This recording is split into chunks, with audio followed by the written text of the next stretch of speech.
Okie dokie. I think I'm going to start. First and foremost, I just want to say hello to our online audience. You might be thinking, why am I speaking on a microphone? Because we do have people watching from all the UCs and maybe from our international partners, although one of them is located in Eastern Africa and the other one is in Jerusalem, so it would be quite early, but if you are watching, good morning. But to everyone else that's online, if you have any questions, please email those questions to bigideas@berkeley.edu. I wrote it on the whiteboard. If you're in person, obviously, you can ask your question in the room. I just will ask that you say it over the microphone because I'm sure your question is very interesting and informative, and we want everyone to hear it. So very quickly, welcome to the Big Ideas Pre-Proposal Writing Workshop. You made it this far. Give yourselves a little pat on the back.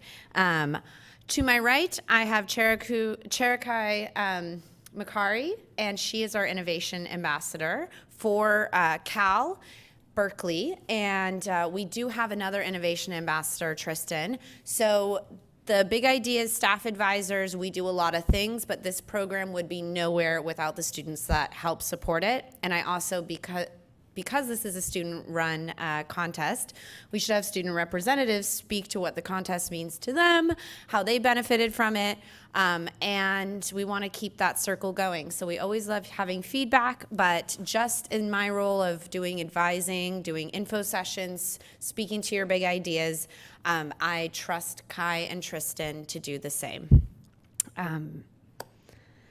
Now I'm going to give you guys a really brief overview of the agenda. The first part, unfortunately, is going to be me doing a lot of talking, but if you have questions, just raise them. The second part is a lot less of me talking and more you guys working on your activities. I'm going to give you, if the door, can somebody open the back door? I don't know why it is not unlocked. But I'm going to give you guys 2 activities to help you with your big idea. And we will leave the remaining time for you guys to work in teams, and then you can also ask me or Kai or Tristan questions. Yay! So was the door locked? Yeah. Oh, that's unfortunate. Okay. Yes, we will need a way to make sure that that door is open for all participants. Now, I am first going to talk about the pre-proposal writing requirements and just give you a little bit of an overview. So here we go. Hold on to your seats. Now, a lot of you guys have asked, you guys talk about big ideas winners, you talk about the pre-proposal, you talk about the full proposal. What does that mean? It changes from year to year, but here's a glance at what our last year numbers looked like. So we welcome applications and proposals of all shapes and sizes, and note that of those 336 got feedback from at least 5 judges. So that alone should be a reason why you should apply, because you will get feedback from industry professionals, academics, people that have been working in the field that your idea is related to, and they want to help you, and so they'll give you feedback pertaining to that. Now, the social impact tracks, I mentioned this during the info session. We're actually going to look at the application, and I just want to let you know that these are self-identified. So when you apply for big ideas, you will click what your primary social impact track is. Then, if there is another social impact track that is related to your project, that only opens you up to more opportunities to connect with mentors that are closer aligned to your work. It also helps us know what areas your idea is related to so that we can look for opportunities. So don't feel like these are restrictive by any means. They're overlapping in many cases. And then the 3 things that you just need to know when you're writing your pre-proposal is make sure that you clearly indicate that this is student-led, it's early stage, and there's social impact. Tristan, I'm going to have you be on door duty because apparently the door's not locking, and that seems like a fire hazard. We are less than 1 month away from the pre-proposal deadline. So I don't know if you can see the small activities. I'll get into them in a sec. The advising hours, that is from when the contest launched in September up until the very end of the contest. A lot of you guys look familiar. I think I have met you. We've talked. So note that advising is available. And also, as we get closer to the deadline, I'm going to highlight a few events where we specifically focus on editing the pre-proposal. But from now until the deadline, if you would like to sign up for an advising session and you don't want to talk to me, just send me a draft of your pre-proposal and say, I'd like this advising session to be editing time. Please focus on this. Send me back the edits. I'm happy to do so. And a lot of the other big ideas advisors will do that as well. But you made it to the first writing workshop. So you are already right on track.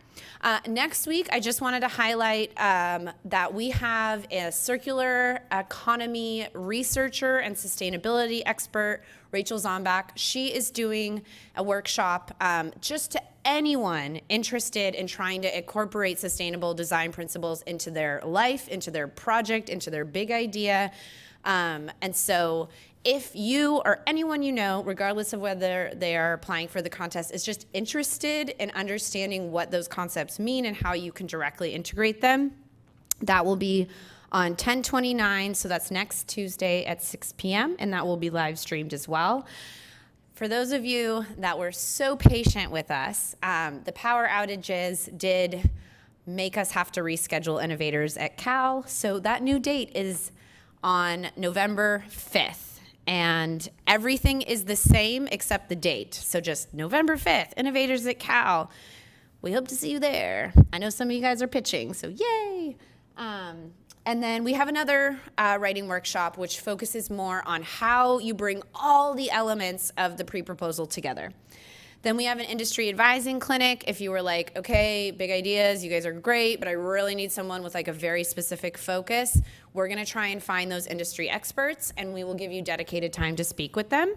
The last thing I mentioned is the editing blitz. So the last 2 days before the pre-proposal deadline, any applicant, regardless of where they are located, can sign up and we will edit your pre-proposal.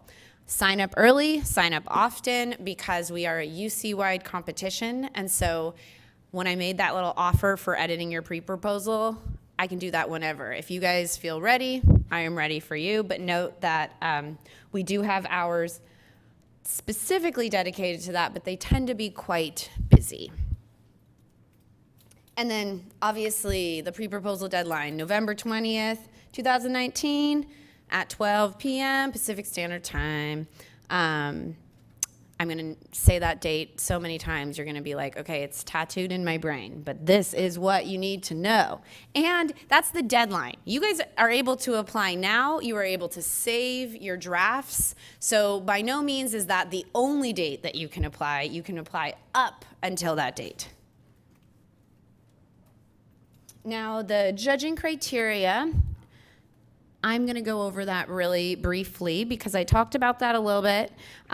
Innovation is the largest part of the judging criteria. I've mentioned this before. I'll mention it again. We kind of ask you to do two things when you talk about your proposed innovation.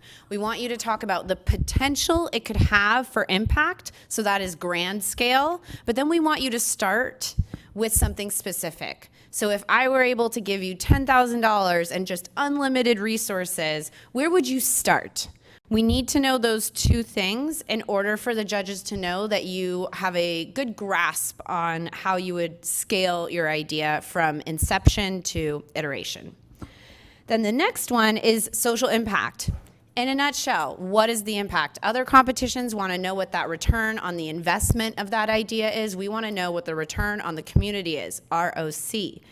Then we have viability. So I was speaking with an applicant earlier this afternoon where we just want to make sure that you are aware of what resources, experts you need, and that you have clearly communicated in the proposal that you are those people or that you know who to connect with. That's how we define viability. There's a lot of people out there that might have had this idea in their head for a while, so please, this is your moment to showcase that work. And then, hate to say it, but proposal quality. Proofread your proposal. That's really important because you are all very smart, but if you have typos or something like that, judges tend to be pretty annoyed with that. And also, I always say, please write your proposals to like a well-informed 10-year-old. Let's not even get into the teens. Although we're going to be assigning your proposals to industry experts, you're going to have anywhere from 5 to 15 reviews. You cannot assume that every single reviewer understands the specific acronyms or concepts you're talking about. So at the very least, have somebody that's outside of your group, outside of your discipline, read your proposal once over and say, yeah, I got it. If they have any questions about like, ooh, I'm not sure what that means, just try and draw it out so it's a little bit more put into lay people's terms. Okay, let's check out the application. So that is the link to apply, but I am gonna take you guys one step further. You were like, why did I show up? Because I'm gonna give you exclusive access to the application.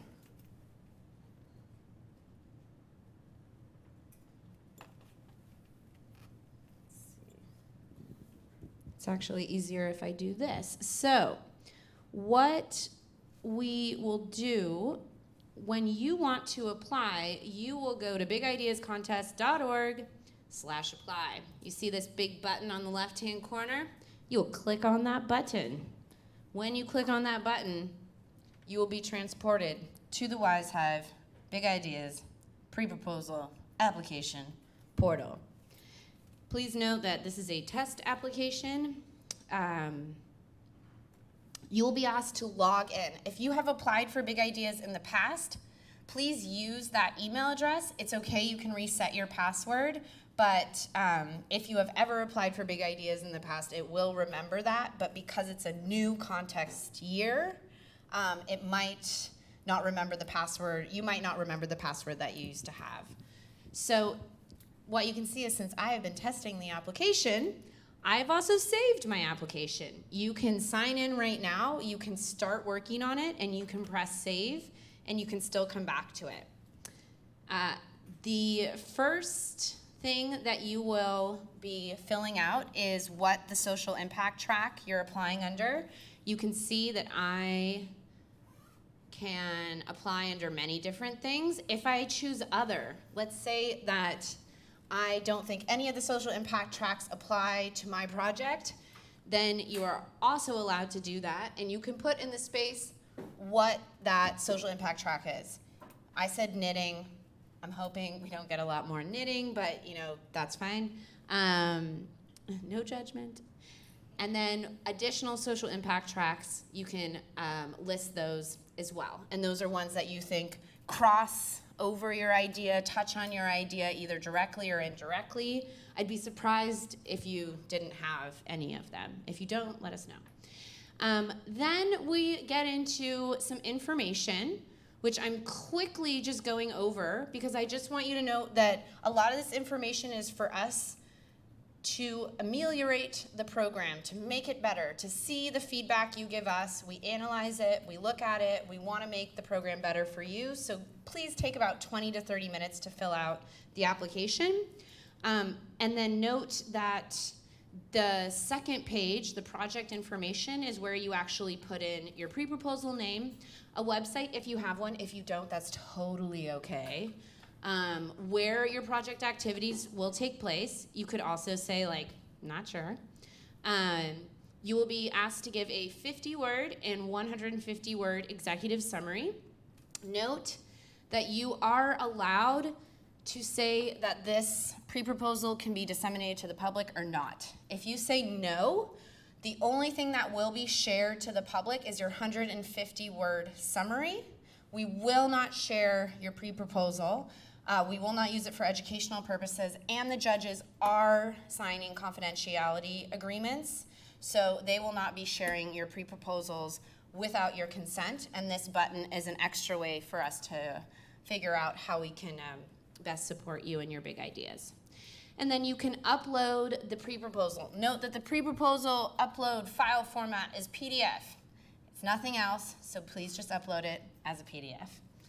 And then the last thing is we have a little feedback survey, which I'm not going to show you because that's so much fun. You're going to be surprised. Then before you submit, it's going to let you know that your application is saved as a draft, and you get to review absolutely everything, and then you can hit submit. Let's say that you submitted your application tonight because you just got really excited, and then you were like, oh my gosh, I didn't want to do that. You can actually sign back in and resubmit and edit the fields. However, since we do have a few hundred people that start to apply, the closer you get to the deadline, if you want to like log in and log out, if there's any delays, 1, be patient, 2, don't break your computer, and 3, email us because we'll help you. But if you have ever experienced delays in programs loading, this one is no different. Does anybody have any questions about the application? I raced through that a little bit. I can go back later on, but I just wanted to give you a brief overview. We have a question from online. It's actually from me. Even better. Okay, so my question is the 50-word and the 150-word executive summary, are those being judged as well, or is it just more for your... Not being judged. When a judge...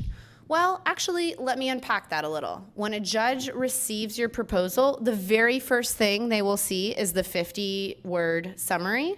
Then they will read over the proposal and judge it. So that is just to help them understand what they're seeing, because on average, they'll receive about 6 to 10 proposals. So in theory, they will not be judged at all, but if you had like a bunch of typos in that 50 words, that's probably not the best intro into your pre-proposal.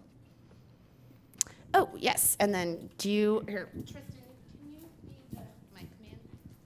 Thank you.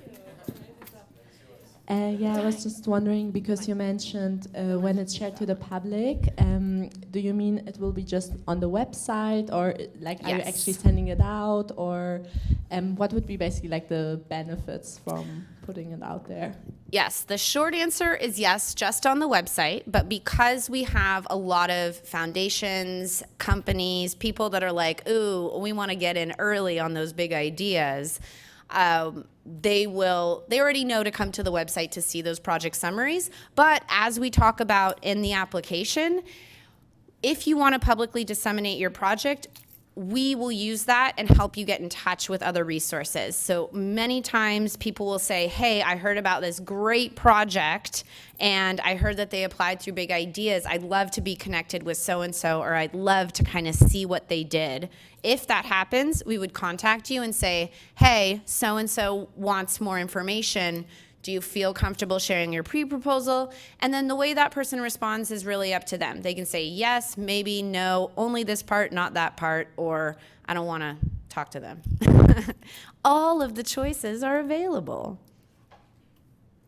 Any other questions? Can you remind us again, please? We can submit several proposals, different ideas. Yes. Up to how many again? As many as you feel like you have capacity for. So just keep in mind, like if you feel like you could feasibly participate in 5 different proposals or 5 different projects, by all means, but work-life balance is important, so. But on the same profile, basically. I would submit both applications in the same portal, or would I have to sign up with 2 different emails? Very good question. And if you are the team lead on both projects, I do believe you would need an alternative email address. We have workarounds for that. So if you are one team lead and you want to submit more than one pre-proposal, unique pre-proposal, please talk to me, because I cannot remember what that workaround is right now, but it can be done.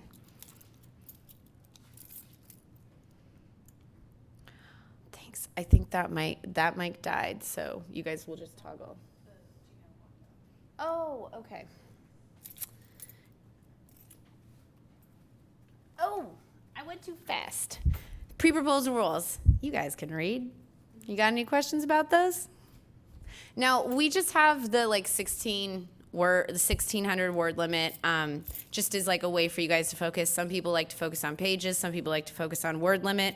The real hard limit is 3 pages. That does not include references, citations. But if you're like, oh, I want to include a graph or a table, that is included on the 3 pages.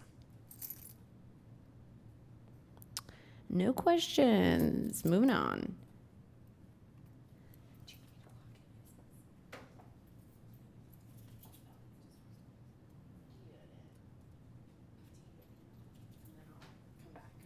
So the pre-proposal elements, there are 4. The order is not important, but you will be judged on the 4 elements. So let's quickly get into that.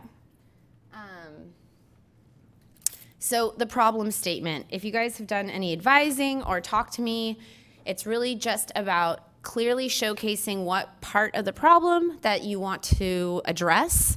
And so this, I think, can be beautifully done with statistics that are available from reputable sources. But I'd also like to highlight, if you have worked in this area, in this field with a certain population and know a little bit more about the problem from your unique perspective, that is a great way to highlight that you're the expert.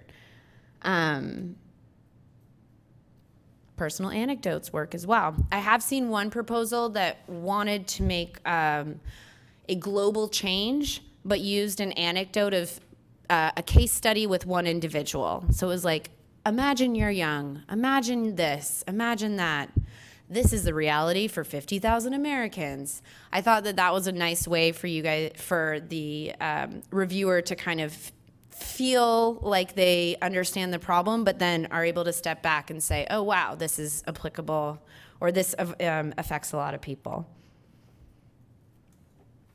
The landscape analysis, I know that's why you guys are all here.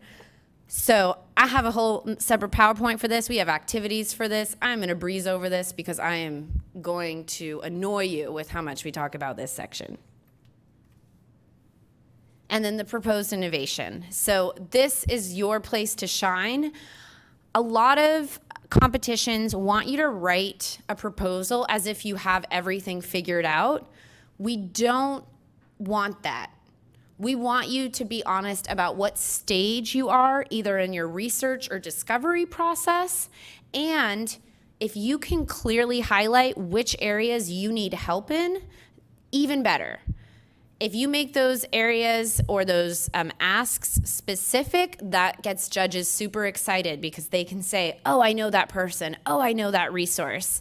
If you make it seem like you have everything figured out, that is wonderful, but a judge might ask themselves, so what will big ideas do for them? That's to say it's a delicate balance. But if you have any questions about that area, I know that this section asks you to do a lot of things, so please work with me, work with the other advisors at Big Ideas. We can help you with that. And then the team bios. So some of you that I've talked to, either online or in person, has mentioned a lot of things around teams.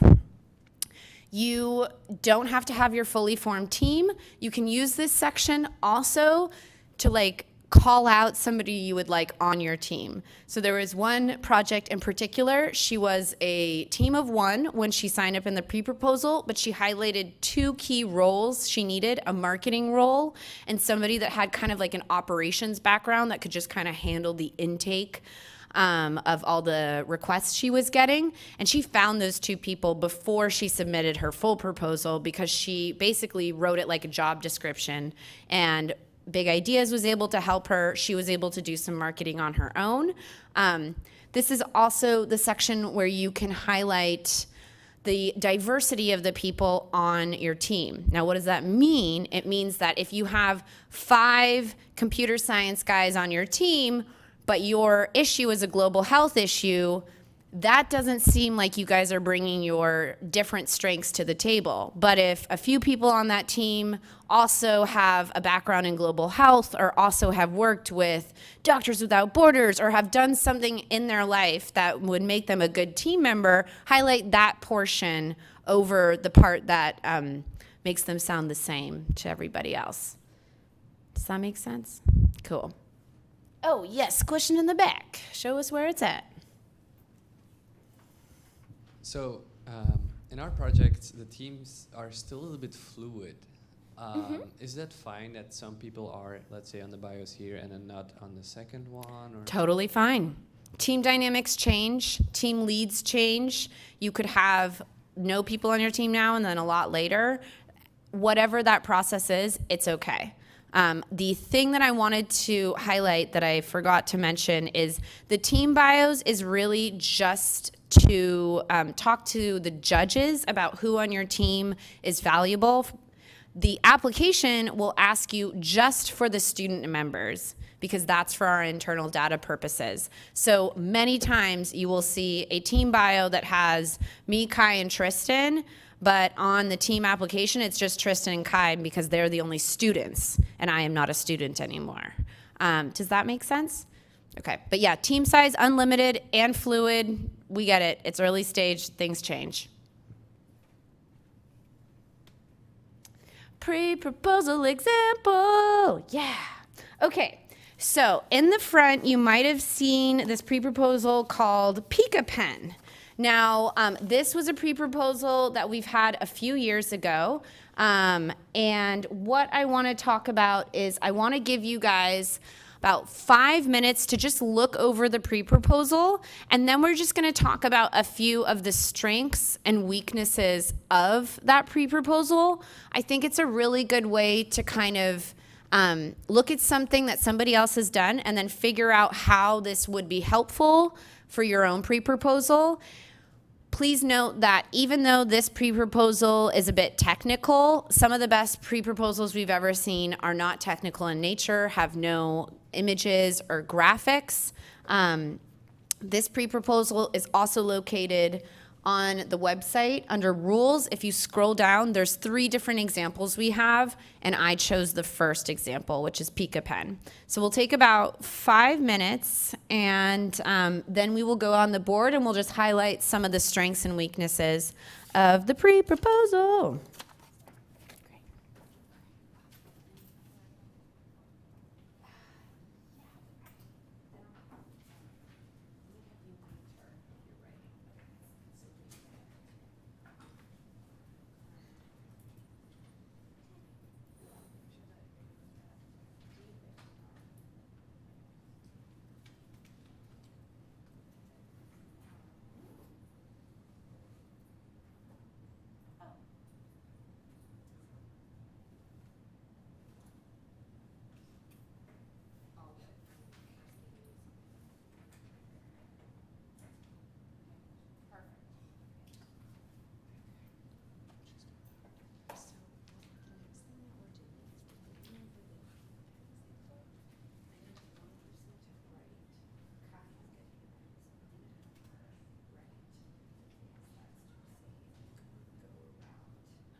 Okie dokie. You guys have been so quiet and studious. I have to interrupt you. So I also just wanted to preface this and say that there is no perfect pre-proposal. This team did make it, they were award winners, but at the same time, they also allowed us to share their pre-proposal through the public dissemination. They had a prototype in the pre-proposal stage. I would say more than half of the pre-proposals we receive don't have a prototype if they're creating a product. So don't feel like you are behind if you have a product in your pre-proposal and you're seeing this now. Mentioned many times before, big ideas come in all shapes and sizes.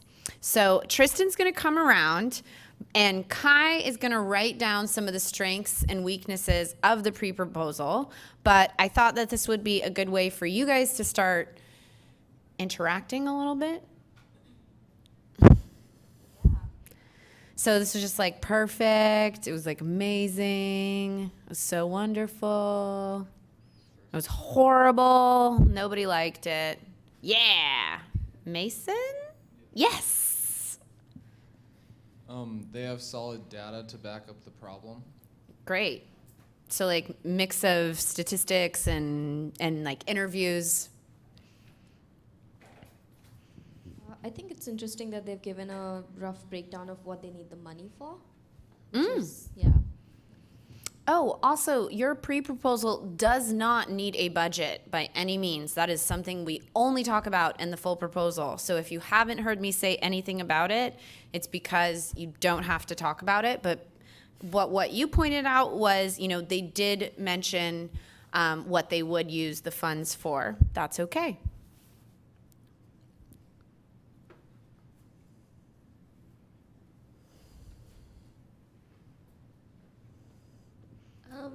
I like how they mentioned they will focus on 4 goals, so it's very clear like what is their the like key objective of producing this product. Good point. So like specified, they were concise with the goals that they mentioned. And how did you guys feel about the graphics? Did you think that the images they had were useful, or did you think that they kind of distracted from the information they were talking about? Oh, Chase. So I think the figures are kind of confusing. There are a lot of labels that we don't really understand those terms.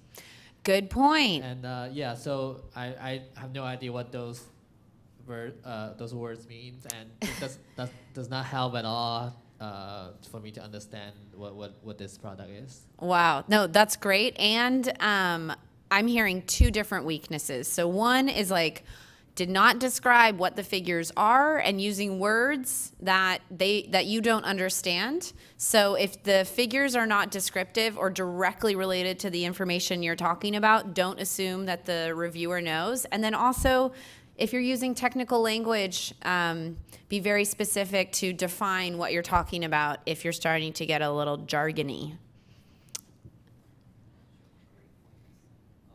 So I was kind of on the same page about the images. I mean, I liked some points of it, especially, but it's a little bit more technical. But I still liked some of these images because it gives a sense of what exactly is the technical purpose of it. Oh, okay. Great. But there's one thing that this is a fun product, so I would love to have maybe one image. That's just a personal thing. It could be like, what's the fun thing about it? Like or maybe it's something like, if it's something that children use, so maybe have that as a feature for the diagram, but that's just personal. No, I actually wrote that in my notes as well. I think that is a very good thing to highlight, is that they talk about this use being with children with autism, but there's no mention of how they would make this either gamifying it or making it interactive. As we all know, children and adults work in very different ways. So if your target population is children, you should be mindful of what aspects would engage a child over an adult or somebody else that's outside of your demographic. Let's see.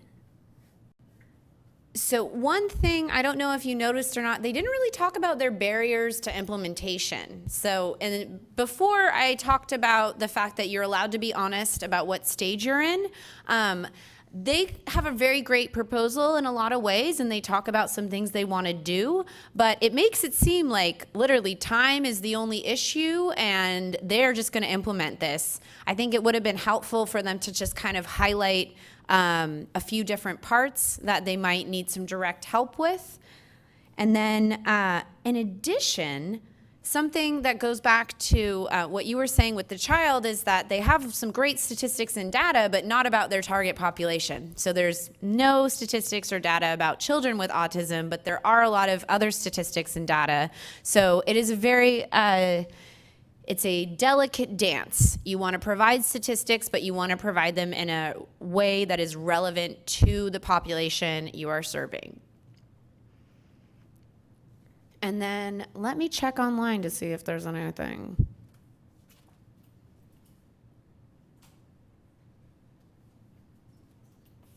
It's great. They're just chugging right along. Okay, so if we don't have any other questions, dramatic pause for questions, then we can move on to the next activity. Great, okay.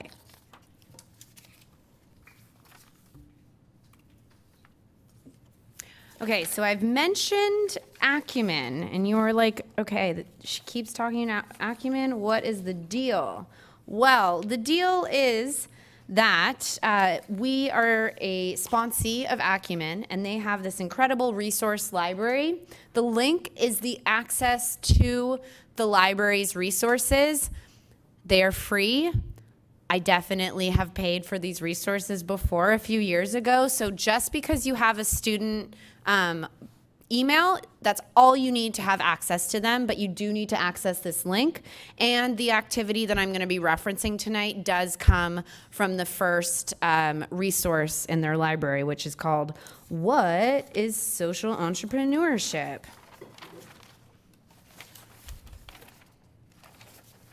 You have a question? It's more so of a comment.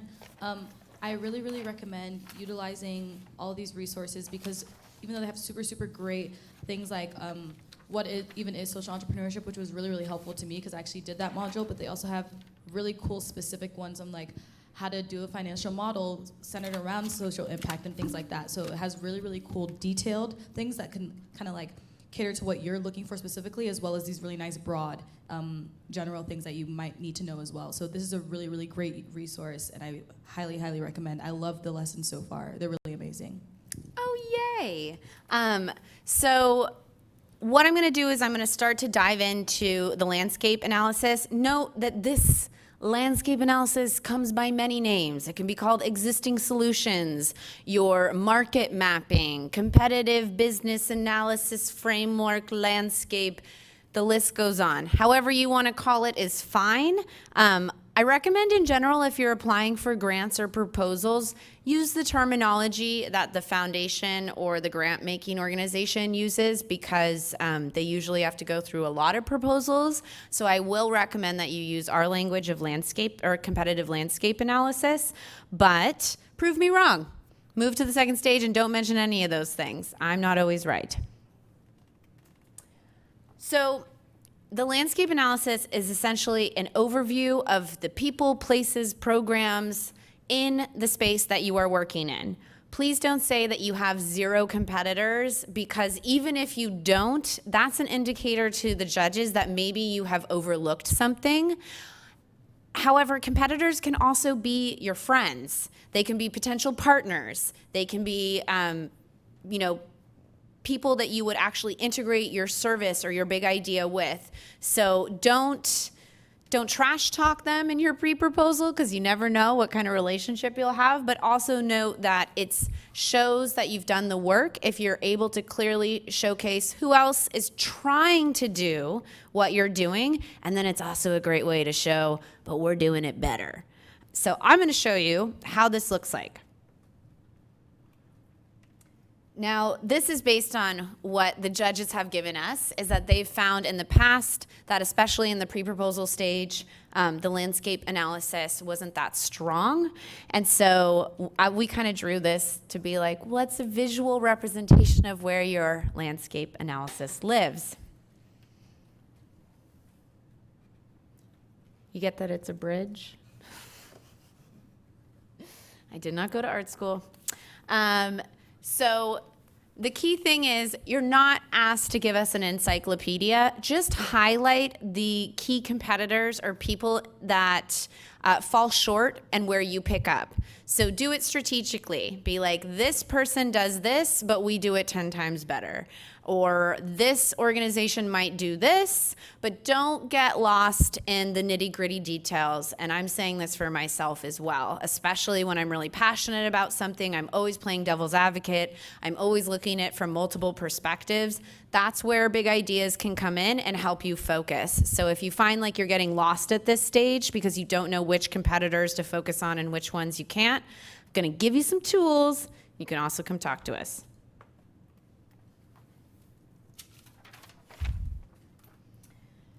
So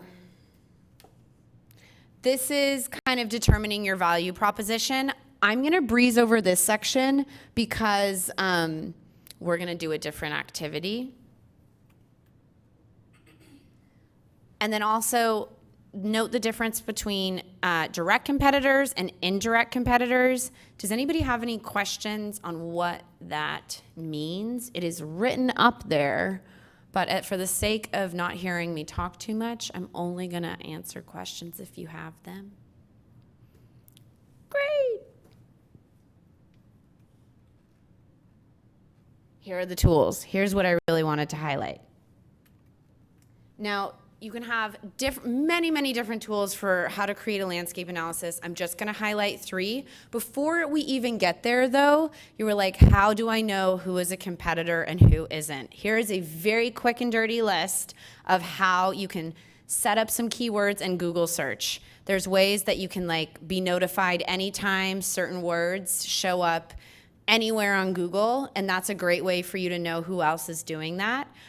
Also, libraries. Librarians are incredible researchers, and they have advanced degrees in how to do research in the 21st century. So Berkeley has quite a few libraries.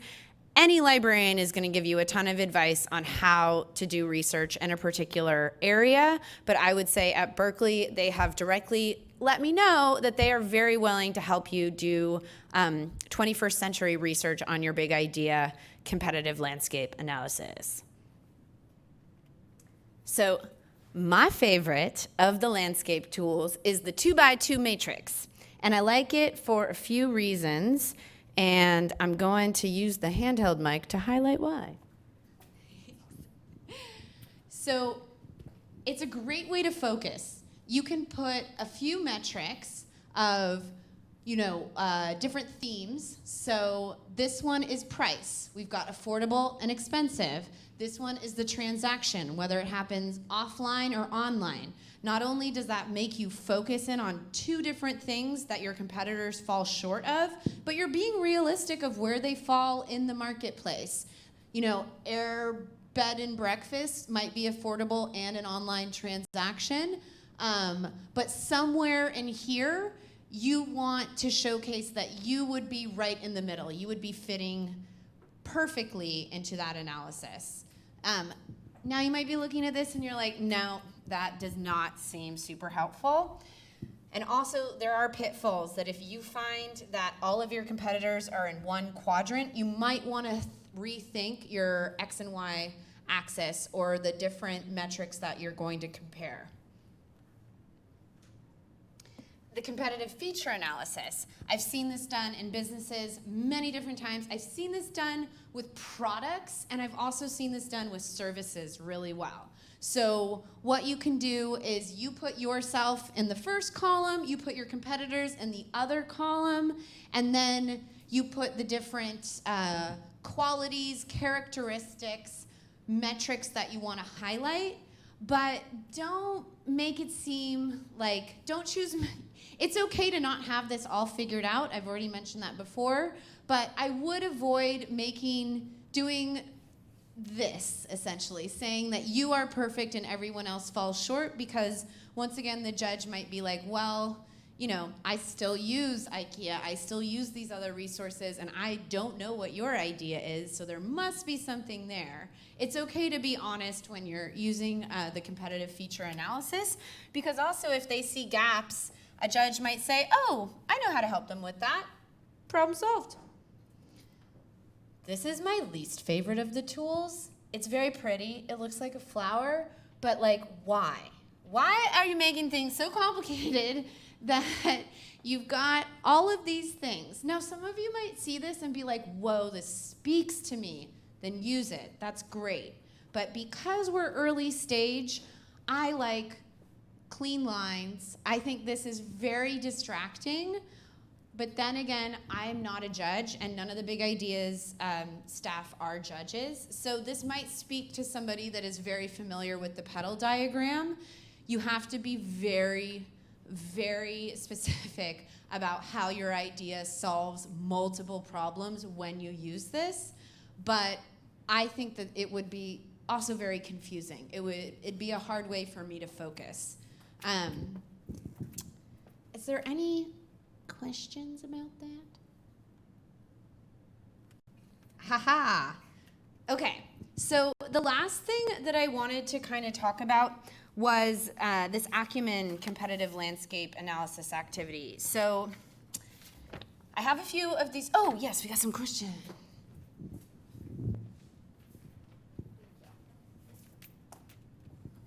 So you mentioned about the partnerships, right?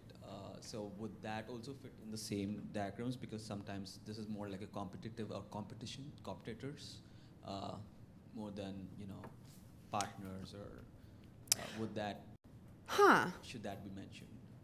I think it can be, and I think there's different ways you can play that up depending on what your idea is. I'm hesitant to give you examples because I think it's very context-based. But in many cases, people have eloquently stated that this is a competitor that ends up turning into a partner, or they showcase that they're a partner and it ends up turning into a competitor.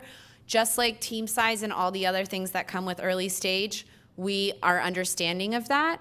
So that wouldn't be held against you if later on in the contest that switched. And just to confirm, these pictures will be part of the page limit, right? Yes. Yes. So be careful. Okay, so the Acumen website that I mentioned,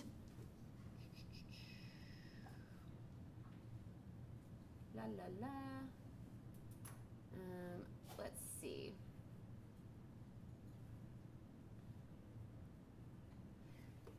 Nope. Yes.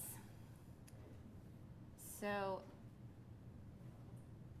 I just wanted to show you what the Acumen resource library looks like. Now you can see how many classes I've taken. But there's quite a few.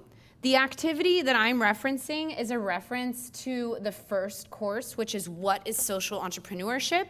And then I'm just going to briefly show you, because I've already enrolled. Each one has different sections. So if you're like, oh, this would be really applicable to me, just read that section. The cool thing is that each section has a video, it has a reading, it has an activity, and it has like a brief summary introduction. So depending on what your learning style is, I think it's really accommodating of all learning styles. I am choosing an activity from the plan for sustainability. So the pages that I asked you to grab were twofold.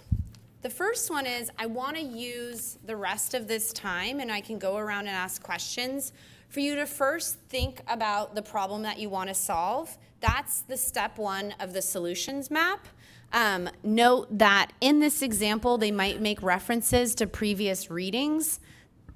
you're not going to be held accountable for that, but hopefully the examples are self-explanatory to help you think about this in your ideas frame of reference. If you have come to this pre-proposal workshop and you don't have an idea, we do have that Pika pen example we used. So just if you want to participate, you can use the Pika pen example. I think that doing the step 1 of the solutions map is really good in problem framing, because then it will make the step 3 of the solution map, the second handout that I gave, will be much easier. That is yet another way for you to kind of position your landscape analysis. It has in the upper left-hand corner competitors that are targeting the same issue, or competitors that are targeting the same problem, competitors that might be working in the same geographical location, or might have the same customer base.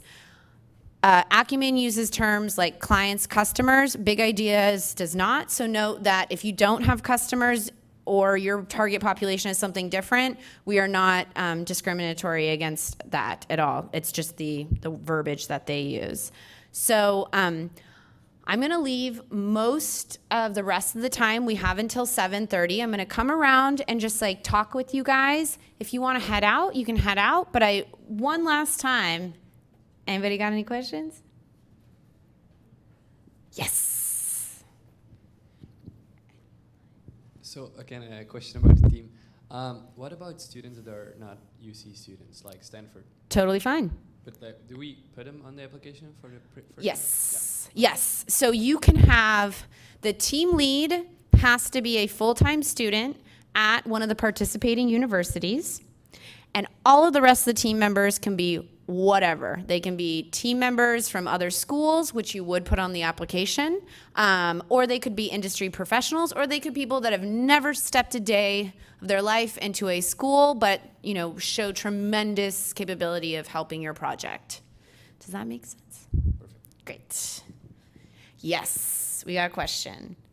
The landscape analysis, the diagrams that you showed were really, really cool, but do you have to go in depth, like apart from that, or like just like those showing to say, okay, this is where they're lacking, you can see it here, but do we need to talk about that a little bit more? I think that's a good question, because if you ask me, and I have to answer this personally, if you showed me the pedal diagram and you did not explain what that was, I would be a little bit remiss. I'd be like, what is this? If you showed me the 2x2 matrix, I would know pretty instinctively what you are showing me, because I'm very familiar with that. But hopefully what you guys have caught is that I just put in a little caveat, is like, don't write to me. I'm not judging them. You want to write to a way that it's very easy for somebody to understand your competitive landscape analysis. So in my opinion, the 2x2 matrix and the competitive feature is pretty self-explanatory. But if you have a crafty eye and you're artistic, and there's a way that you can show the diagram without having to explain it too much, note that 3 pages is precious real estate. So you want to make sure that you don't have to get too much into what the diagram is. So yeah, I am going to let you guys get to it. And then please just raise your hand. I'm going to conclude the online portion, and we are just going to work in teams. So I will unplug the mics, and you guys don't have to use them. If you have any questions, we can just come around. Okay, thanks, online viewers. Oh, they clapping for you guys. Okay.